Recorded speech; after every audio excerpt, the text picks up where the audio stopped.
ना वोटिंग, ना विरोध, स्पीकर निर्विरोध। जी हां, ओम बिरला दूसरी बार लोकसभा स्पीकर चुने गए। बिरला को ध्वनि मत से 18वीं लोकसभा का नया स्पीकर चुना गया, जिसके बाद पीएम मोदी और नेता विपक्ष राहुल गांधी उन्हें आसन तक लेकर पहुंचे। और इस दौरान अचानक ट्विस्ट तब आया जब ध्वनि मत से बिरला को अध्यक्ष चुने जाने पर विपक्ष ने वोटिंग की मांग नहीं रखी और ओम बिरला को स्पीकर मान लिया। आपको दिखाते हैं इसी पर एक रिपोर्ट कि न वोटिंग, न विरोध, स्पीकर निर्विरोध।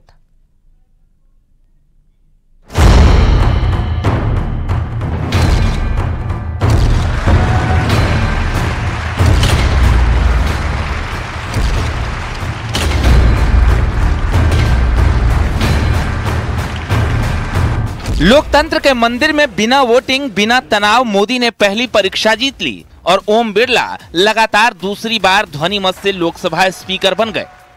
Those in favor may say aye. Those against may say no. I think the ayes have it. The ayes have it.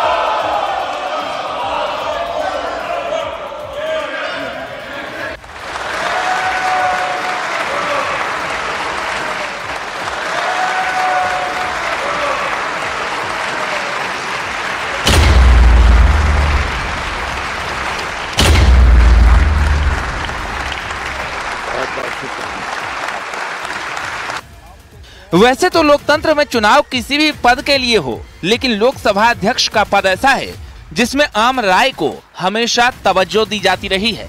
वजह यह है कि सदन के सुचारू संचालन के लिए अध्यक्ष को दोनों पक्षों का सहयोग चाहिए होता है।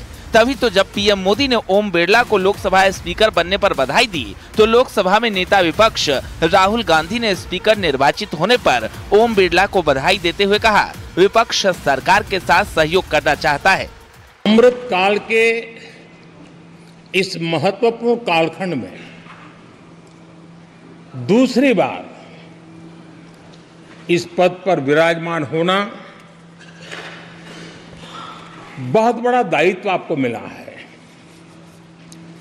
और आपका 5 वर्ष का अनुभव और आपके साथ हम लोगों का 5 साल का अनुभव, हम सबका विश्वास है कि आप आने वाले 5 साल हम सबका मार्गदर्शन भी करेंगे और देश की आशा अपेक्षाएं पूर्ण करने के लिए ये सदन अपना दायित्व निभाने में आपकी बहुत बड़ी भूमिका रहेगी। Confident that you will allow us to represent our voice, allow us to speak, allow us to represent the voice of the people of India. Speaker sir, the question is not how efficiently the House is run.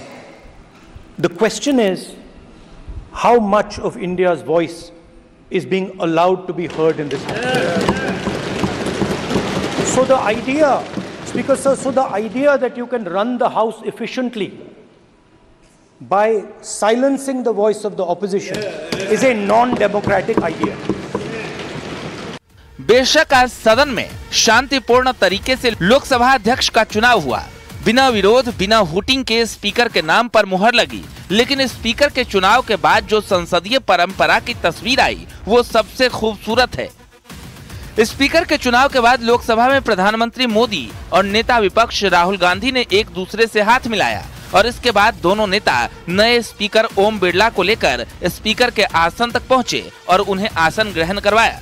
18वीं Lok Sabha में राहुल गांधी नेता विपक्ष बने हैं और नेता विपक्ष के तौर पर राहुल गांधी और प्रधानमंत्री मोदी नए स्पीकर को उनके आसन तक लेकर पहुंचे।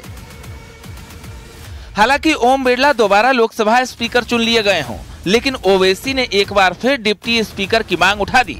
उन्होंने कहा, इस हाउस का कैरेक्टर बदल चुका है, अब बीजेपी स्टीम रोल नहीं कर पाएगी। उम्मीद है कि सरकार डिप्टी स्पीकर बनाकर आपका बोझ कम करेगी। मुझे यकीन है कि आप वहां पर बैठे हैं तो यह ऐवान एक कीमती हीरे की तरह ना सिर्फ इस मुल्क की आवाम में, दुनिया में चमकेगा और आप के बोझ को यह सरकार कम करेगी डिप्टी स्पीकर बनाकर। इतना बोझ आप पर नहीं डालना चाहिए। मैं मुबारकबाद देता हूं सर आपको, मैं मुबारकबाद देता हूं कि आप छोटी पार्टियों पर, यह ऐवान अपोजिशन और छोटी पार्टियों का भी है, हमको आप आवाज का मौका देंगे। इस हाउस का कैरेक्टर बदल चुका है सर, इस हाउस का कैरेक्टर बदल चुका है। अब बीजेपी स्टीम रोल नहीं कर पाएगी। हम आपसे मुबारकबाद देते हैं। खैर, जिस चुनाव और तनाव की उम्मीद थी वो खत्म हो चुकी है और ओम बिरला एक बार फिर लोकसभा के स्पीकर चुन लिए गए हैं।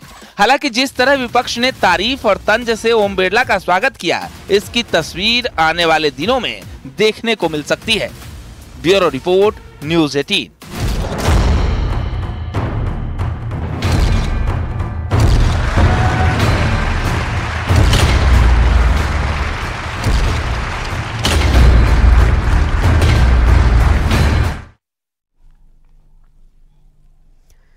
और सदन में अखिलेश यादव के अंदाज ने भी सबका ध्यान अपनी तरफ खींचा। जब अखिलेश यादव भाषण देने के लिए उठे, इस दौरान उन्होंने पहले तो ओम बिरला को बधाई दी और फिर बातों ही बातों में उन पर तंज भी कस दिया। आपको दिखाते हैं एक रिपोर्ट कि समाजवादी पार्टी के अध्यक्ष और कन्नौज से सांसद अखिलेश यादव ने स्पीकर को बधाई देते हुए क्या कहा कि पूरा सदन ही ठहाके लगाने लगा। क्या है? आपने कहा 5 करोड़ देंगे विधायक निधि, आपकी पॉलिटिकल क्रेडिबिलिटी क्या है? आप चुनाव जीत सकते हो, लेकिन पॉलिटिकल क्रेडिबिलिटी नहीं है। इतना बदलाव आप लाए, मैं आपको बधाई देता हूं। आप टैबलेट ले आए यहाँ पर, जो वादा किया 2017 का, क्या है आपकी पॉलिटिकल क्रेडिबिलिटी? जो तेवर, जो कलेवर अखिलेश यादव का यूपी के सदन में दिखता था, उसी जोश के साथ वो संसद भवन पहुंच चुके हैं। पॉलिटिकल क्रेडिबिलिटी नहीं है, डेवलपमेंट की क्या क्रेडिबिलिटी है? बताओ कहाँ है आपका 20,000 फंड किसान के लिए? मैं अखिलेश यादव, जो लोकसभा का सदस्य निर्वाचित हुआ हूँ, ईश्वर की शपथ लेता हूँ। अखिलेश यादव जिस तरह यूपी के विधानसभा में सरकार को घेरते नजर आते थे, कुछ वैसी ही तस्वीर आज लोकसभा में दिखी, जब उन्होंने लोकसभा स्पीकर को बधाई देने के साथ तंज भी कस दिया। अखिलेश यादव ने कहा, निष्पक्षता इस महान पद की महान जिम्मेदारी है। उम्मीद है कि लोकसभा स्पीकर सबको बराबर का मौका देंगे। आप लोकतांत्रिक न्याय के मुख्य न्यायाधीश की तरह बैठे हैं। हम सबकी आपसे अपेक्षा है कि किसी भी जनप्रतिनिधि की आवाज दबाई न जाए और ना ही निष्कासन जैसी कार्रवाई दोबारा सदन की गरिमा को ठेस पहुंचाएं। आपका अंकुश विपक्ष पे तो रहता ही है, लेकिन आपका अंकुश सत्ता पक्ष पे भी रहे।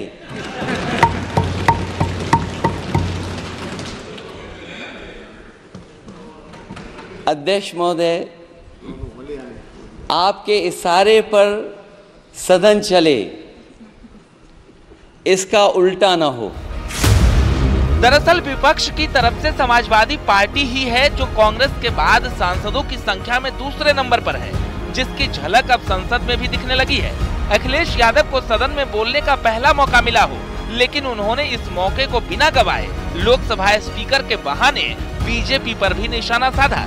मैं सदन में पहली बार आया हूं, ये नए सदन में।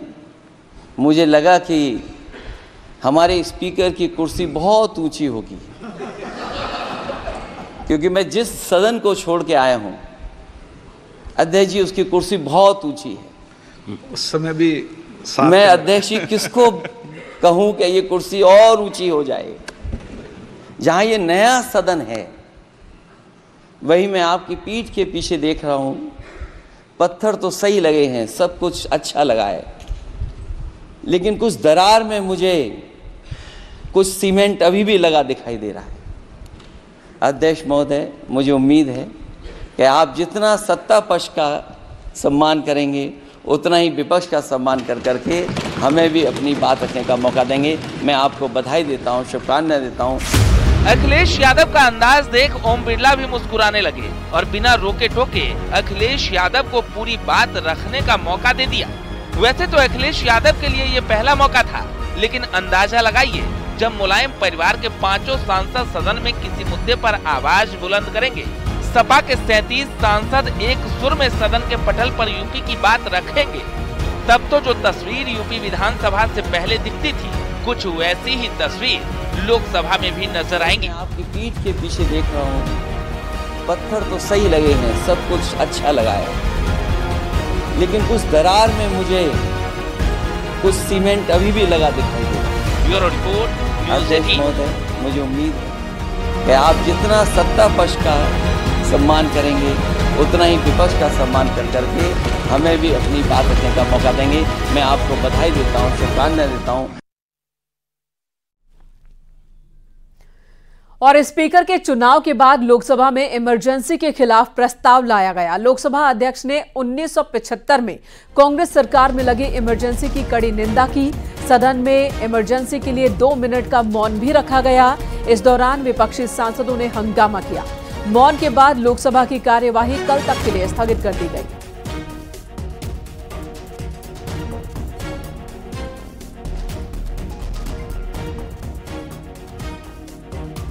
ये सदन 1975 में देश में आपातकाल इमरजेंसी लगाने के निर्णय की कड़े शब्दों में निंदा करता है। इसके साथ ही हम उन सभी लोगों की संकल्प शक्ति की सराहना करते हैं जिन्होंने इमरजेंसी का पुनर्विरोध विरोध किया, अभूतपूर्व संघर्ष किया और भारत के लोकतंत्र की रक्षा का दायित्व निभाया।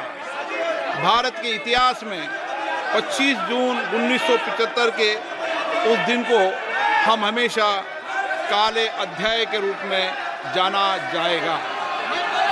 इस दिन तत्कालीन प्रधानमंत्री श्रीमती इंदिरा गांधी ने देश में इमरजेंसी लगाई और बाबा साहब अम्बेडकर द्वारा निर्मित संविधान पर प्रचंड प्रहार किया था। भारत की पहचान पूरी दुनिया में लोकतंत्र की जननी के तौर पर है। भारत में हमेशा लोकतांत्रिक मूल्यों और वाद संवाद का समर्थन हुआ, हमेशा लोकतांत्रिक मूल्यों की सुरक्षा की, उन्हें हमेशा प्रोत्साहित किया गया। ऐसे भारत पर श्रीमती इंदिरा गांधी द्वारा तानाशाही थोप दी गई, भारत के लोकतांत्रिक मूल्यों को कुचला गया और अभिव्यक्ति की आज़ादी का गला घोटा गया।